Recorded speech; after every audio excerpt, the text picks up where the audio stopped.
Hello नमस्कार, welcome to Kargil news India में आस्था शर्मा। तो आइए आज की बड़ी खबरों पे नजर डालते हैं।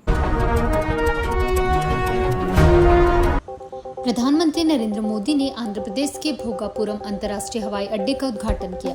पहले चरण में यह एयरपोर्ट सालाना 60 लाख यात्रियों की क्षमता के साथ शुरू हुआ है, जिसे भविष्य में बढ़ाकर 4 करोड़ यात्रियों तक करने की योजना है।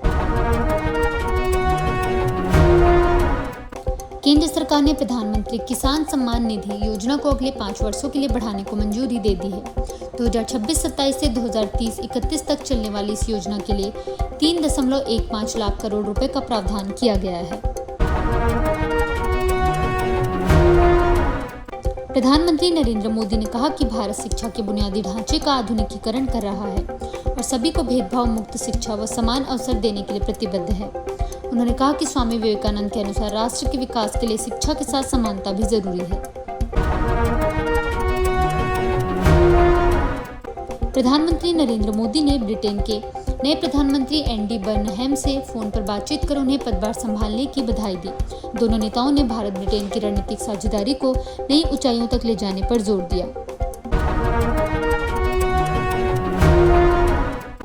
विदेश मंत्री एस जयशंकर ने ईरान से व्यापारी जहाजों पर हमला न करने की अपील की। उन्होंने क्षेत्र में बढ़ते तनाव पर भारत की गहरी चिंता जताते हुए समुद्री सुरक्षा सुनिश्चित करने पर जोर दिया।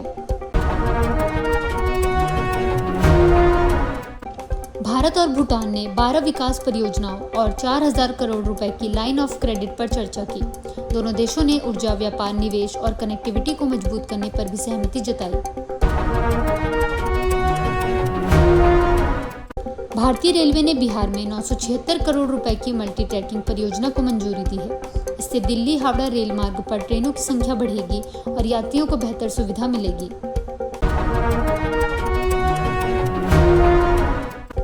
लोकसभा ने जन्म एवं मृत्यु पंजीकरण विधेयक 2026 को ध्वनिमत से पारित कर दिया। सरकार का कहना है कि इससे पंजीकरण व्यवस्था और अधिक आधुनिक व प्रभावी बनेगी। पुलिस कार्रवाई के मुद्दे पर विपक्ष ने लोकसभा और राज्यसभा में जोरदार हंगामा किया।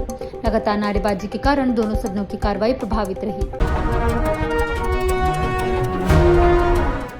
राहुल गांधी ने विवादित वीडियो और पेपर लीक मामले को लेकर प्रधानमंत्री मोदी पर निशाना साधा। उन्होंने कहा कि छात्रों को माफी नहीं बल्कि प्रधानमंत्री से माफी मिलने की जरूरत है। प्रधानमंत्री मोदी ने कहा कि जो बच्चे उन्हें गालियां दे रहे हैं वे उन्हें माफ करते हैं। उन्होंने कहा कि गालियों से समस्याओं का समाधान नहीं होता, हमें भटके हुए लोगों को सही रास्ता दिखाना चाहिए। कांग्रेस ने केंद्रीय मंत्री जितेंद्र सिंह के कोई फायरिंग नहीं हुई वाले बयान को लेकर विशेषाधिकार हनन प्रस्ताव दाखिल किया। कांग्रेस का आरोप है कि संसद में गलत जानकारी दी गई। कांग्रेस नेता गौरव गोगोई ने कहा कि राहुल गांधी के हमले के बाद बीजेपी इमरजेंसी मोड में आ गई है। उनका आरोप है कि राजनीतिक नुकसान के डर से संसद में हंगामा कराया गया। राघव चड्ढा ने कहा कि पहले पेपर लीक पर सिर्फ चर्चा होती थी, लेकिन अब कार्रवाई हो रही है। उन्होंने कहा कि छात्रों से किया गया वादा निभाया जा रहा है। सरकार ने कहा कि आरडीआई फंड के लिए कंपनियों के चयन में हितों के टकराव से बचने के लिए मजबूत और पारदर्शी नीति लागू है। सरकार ने चयन प्रक्रिया को पूरी तरह निष्पक्ष बताया। सरकार ने कहा कि कच्चे तेल की कीमतों में बढ़ोतरी के दौरान E20 पेट्रोल से उपभोक्ताओं को प्रति लीटर लगभग 30 रुपए तक की बचत हुई। सरकार का कहना है कि इससे एथेनॉल मिश्रण और ऊर्जा सुरक्षा को भी बढ़ावा मिला। राष्ट्रीय सुरक्षा सलाहकार अजीत डोभाल ने युवाओं से व्यक्तिगत हितों से ऊपर उठकर राष्ट्र निर्माण में योगदान देने की अपील की। उन्होंने कहा कि भारत के पास मजबूत राष्ट्र बनने का सुनहरा अवसर है। केंद्रीय गृह मंत्री अमित शाह ने राष्ट्रीय सुरक्षा सलाहकार अजीत डोभाल को लोकमान्य तिलक पुरस्कार से सम्मानित किया। अमित शाह ने उन्हें राष्ट्रहित के लिए समर्पित और निर्भीक व्यक्तित्व बताया। प्रीति पवार और जैस्मिन लंबोरिया ने कॉमनवेल्थ गेम्स में भारत के लिए स्वर्ण पदक जीते। जैस्मिन लंबोरिया महान मुक्केबाज कैप्टन हवा सिंह की परपोती हैं।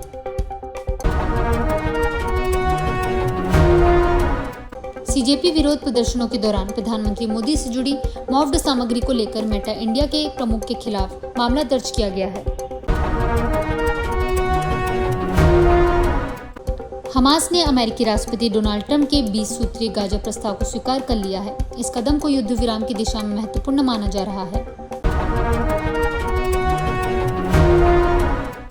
पाकिस्तान के ब्रीड पीक पर हिमस्खलन के बाद प्रसिद्ध पर्वतारोही निर्मल पुरजा समेत 10 पर्वतारोही लापता हो गए हैं। राहत और बचाव अभियान जारी है।